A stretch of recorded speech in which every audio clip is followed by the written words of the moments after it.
we've been leading for 39 plus minutes. We played a great first half, amazing first half. Then Zvezda came out strong from the locker room. We struggled rebounding, and the momentum changed.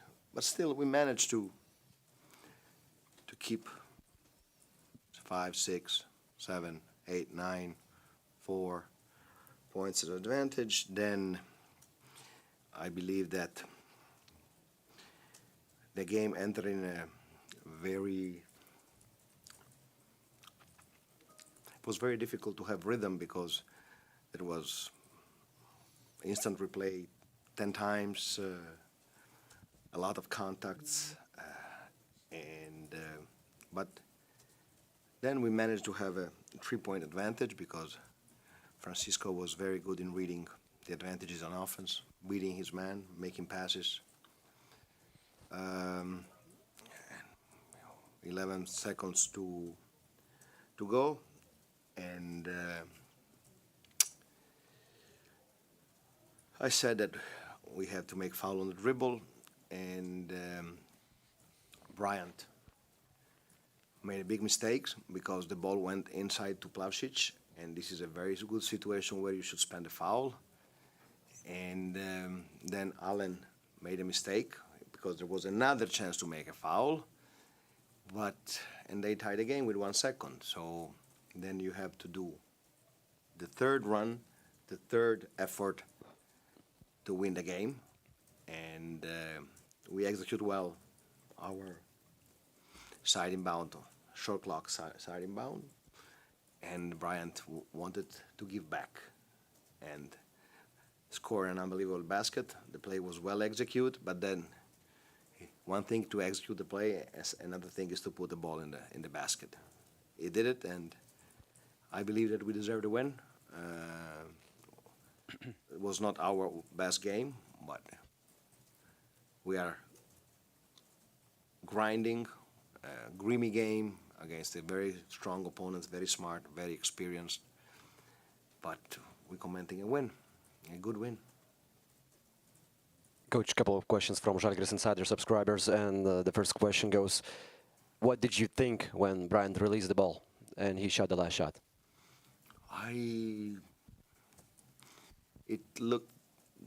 It lasted, I believe, 1 life and a half, okay? And I had the feeling that was good right away because I had a very good vision of the stop lamp, okay? And I saw the stop lamp when the ball hit the rim, okay? So I was almost sure that the basket was good, okay? But it took 1 life and a half. I saw everything, and my childhood, everything. Aaron Smailagic, statistically, he played the best game of this EuroLeague season so far. What's your comment about his performance today?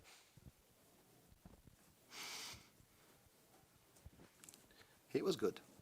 He was good. He gave us energy,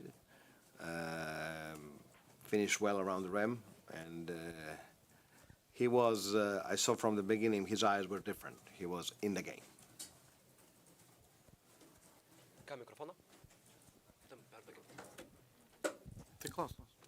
Hello, Coach. Congratulations, first of all. And first question from me, are you feeling better after that couple of days being away from the team? No, I feel dead now. I had big problems to focus during the game, headache, and now I'm totally drained. I want to go in bed and wake up just before the shoot around with Monaco. It cost me a lot. I don't feel great. Going straight to great for my players, though. Going straight to the last possession, what was your plan for that 1.3 seconds? 1 second. You cannot exchange many passes. The plan was to go for a lob pass for Bryant, for the 5-man. Crvena Zvezda's coach, Yannis Veropoulos, was very angry. He left the press conference after just 10 seconds. But I want to... About this. Yeah, I want to talk about that episode in the middle of the fourth quarter, that long stretch of replays after Smilagic and Kalinic episode. What happened there? Was it a protest from Zvezda's coach? I don't know, but looking for what happened, he filed a protest against the call of the referees that went to the IRS for more than 3 minutes. So I don't know. I believe it was that, but I can't tell you anything more than that. I'm almost sure that it's a protest. For what? I don't know the extension of the protest. Coach, hello. Firstly, welcome back. And talking about the game, David Srividis tonight also had an awesome game. After last game, you mentioned that he's still playing sometimes as a rookie. Now today is playing good again. But Like, what? 70% of his many minutes? Of his 24 minutes as a big player for Žalgiris, and 30%, again, a lot of mistakes, especially on defense. Yeah, but what pleasure do you I'll have? keep him on the floor at the end because he was targeted. Yeah, but what pleasure do you have working with this kind of a potential guy who is just debuting in EuroLeague and he's still 24 years old? I will tell you this. I love my team. I love my players. I love to coach them. I'm very lucky. I'm blessed, okay, in good days and bad days. They are trying to do what I ask. The process is not a free mistake process. They will make mistakes, but the thing is that players like Sirvis, like Mitchell, that never played EuroLeague, are competing and helping us. Goes to their credit and goes to the credit of their teammates. Because, you know, when you have an unexperienced player, you know that he's going to make mistakes. So you can see the mistakes, or you can focus on the things he can do. And all my veterans are helping these players to be the best version of themselves. Yeah, and talking about the team, Šaras yesterday said after the game that Žalgiris is still a relatively young group of guys. I mean, like gluing still together and so on and so forth, and still can move forward in the offensive side. But what potential do you see on the side of the court for your team? I didn't get what Šaras said. He said that Žalgiris is still a relatively new group of guys. And The truth. yeah, and what potential do you see moving forward in offense? What should I tell you? A number, or we are living day by day. We are living game after game. We have ups and downs, especially in the same game. You know, we had the first half amazing. We had a very poor third quarter, and we had a very poor defensive second half, rebounding and defensive. So I believe that it's a process. I know that we will eventually make a lot of mistakes, but I don't know what the sky is the limit. I don't know.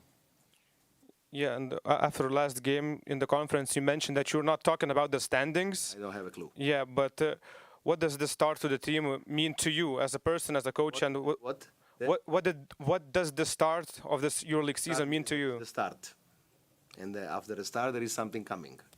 So I don't look at that. I look game after game. I have to find a way to regenerate my team to play in 48 hours against a team that is playing very well.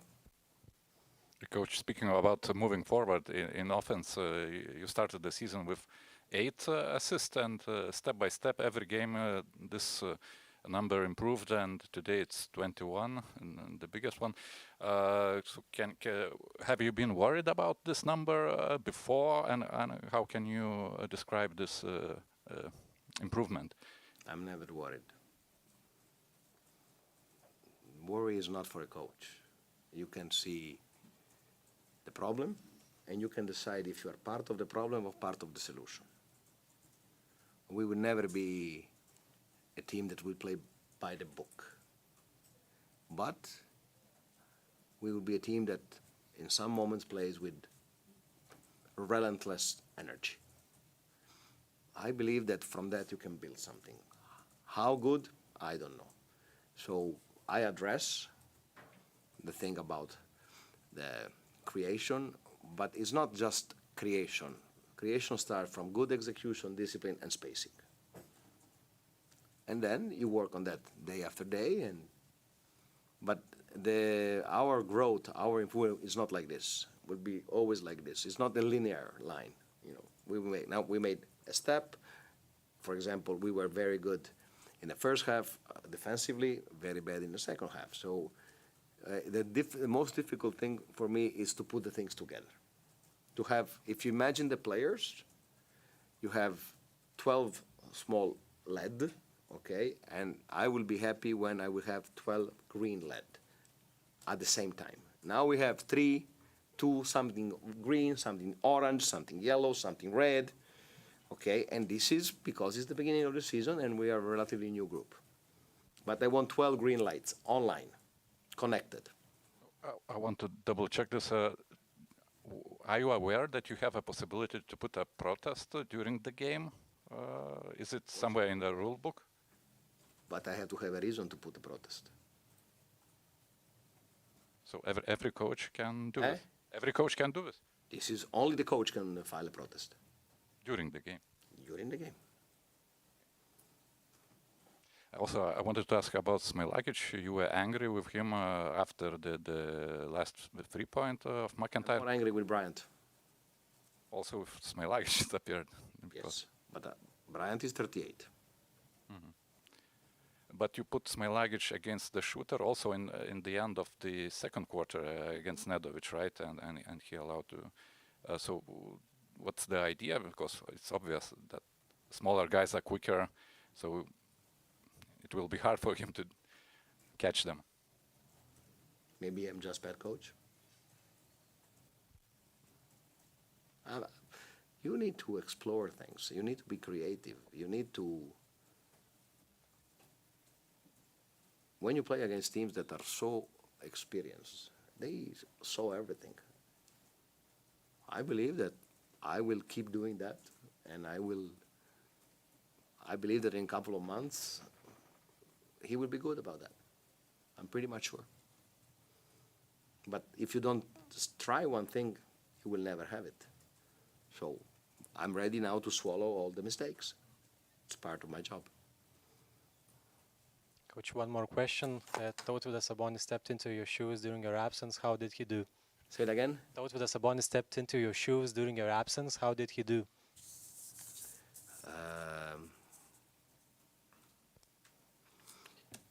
I'm very lucky for the staff I have, and they are working hard, very good chemistry, and for example, one thing that nobody knows is that Tutis had the chance to have Max Menetti as help, and Max Menetti has 500 of coaching games as a head coach.